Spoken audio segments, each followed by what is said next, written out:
நீ இப்ப பூ வச்சு அல்வா வாங்கிட்டு வந்ததுக்கும் என்ன சம்பந்தம் இருக்கு? சம்பந்தம் இருக்கு. நமக்கு ஒரு குழந்தை பிறந்துட்டா அம்மா கவனம் எல்லாமே நம்ம குழந்தை மேல போயிடும்.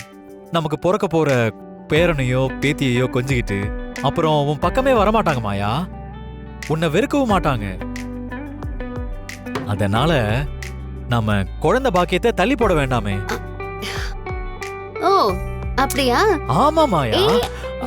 இரு நீ சொல்றதெல்லாம் சரிதான். ஆனா இது போல விஷயங்கள்லாம் பெரியவங்களோட ஆசீர்வாதத்தோட தான் நடக்கணும். அத்தை முழு மனசோட என்னை ஏத்துக்கிட்டு அவங்களே இந்த ஏற்பாடெல்லாம் பண்ணணும்.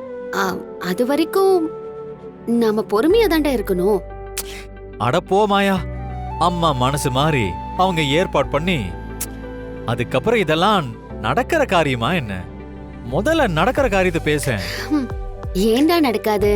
அத்தை மனசு மாறுவாங்கன்னு எனக்கு நம்பிக்கை இருக்குடா. ஐயோ மாயா, அம்மா மனசு மாறணுங்கிறதுக்காக தான் நாம குழந்தைய பெத்துக்கணும்னு சொல்றேன். என்ன சின்ன பேசுற? என்னையே அவங்களுக்கு பிடிக்கலையா? நம்ம குழந்தைய மட்டும் பிடிச்சிரோன்னு என்னடா நிச்சயம்?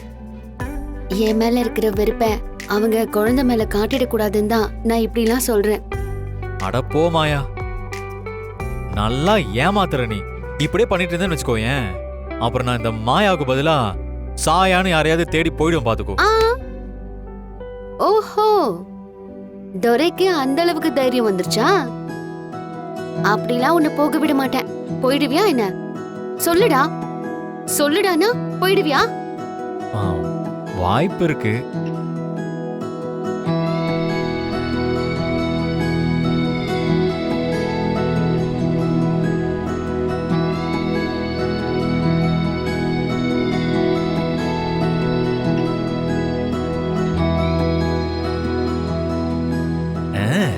அதான பார்த்தேன்.